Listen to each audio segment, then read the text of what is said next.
Hey, salut, ça va? Merci de t'être arrêté sur cette vidéo. Je voudrais que l'on parle cette fois-ci rapidement de la question du développement du continent africain.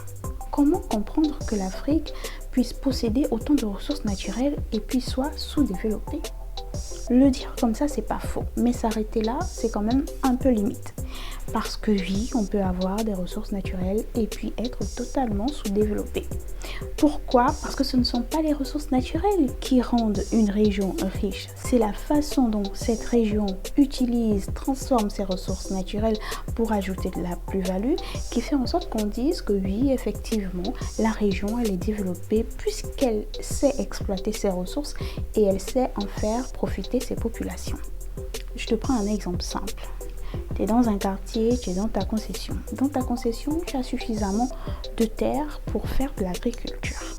Le problème, c'est que tu ne sais pas comment faire de l'agriculture. Tu n'as pas d'outils, tu n'as pas la technique, tu n'as même pas la ressource humaine pour pratiquer de l'agriculture. Par contre, ton voisin à côté, lui, il n'a pas de terre, mais il a la technique, il a les outils et il a suffisamment de main-d'œuvre pour faire de l'agriculture. Qu'est-ce qui va se passer? Eh bien, ton voisin, il viendra exploiter ta terre et puis il va faire de l'agriculture à ta place et il va utiliser les fruits sortis de cette agriculture-là. Il pourra même te les revendre à un prix exorbitant parce qu'il a su exploiter ta parcelle de terre.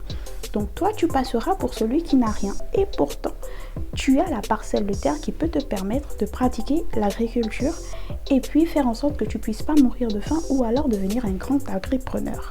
C'est l'exemple simple que je peux te prendre pour essayer de t'expliquer un peu ce qui se passe en termes de développement lorsqu'on a des ressources mais que l'on ne sait pas les exploiter.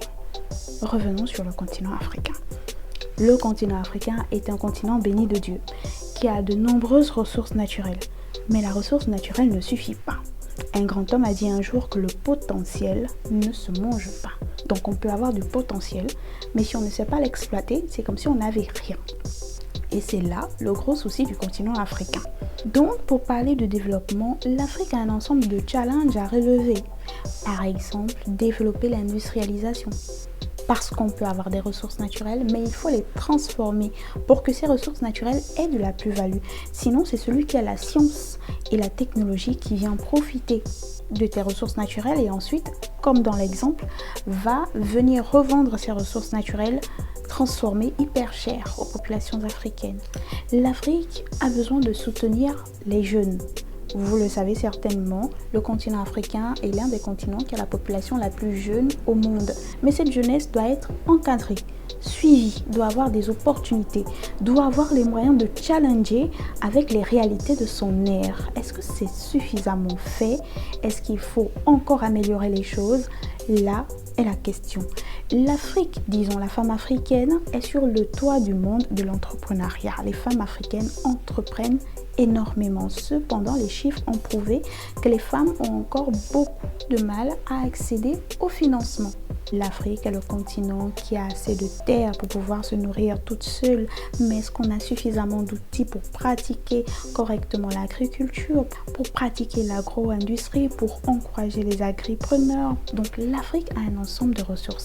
Ça, c'est indiscutable. Mais les ressources ne servent à rien si elles ne sont pas suffisamment transformées. S'il n'y a pas de bonne politique industrielle, de bonne politique macroéconomique, de bonne politique sociale pour faire en sorte que tout le monde en profite. Il ne sert à rien d'avoir du potentiel si on n'est pas capable de le transformer afin de suffisamment l'exploiter.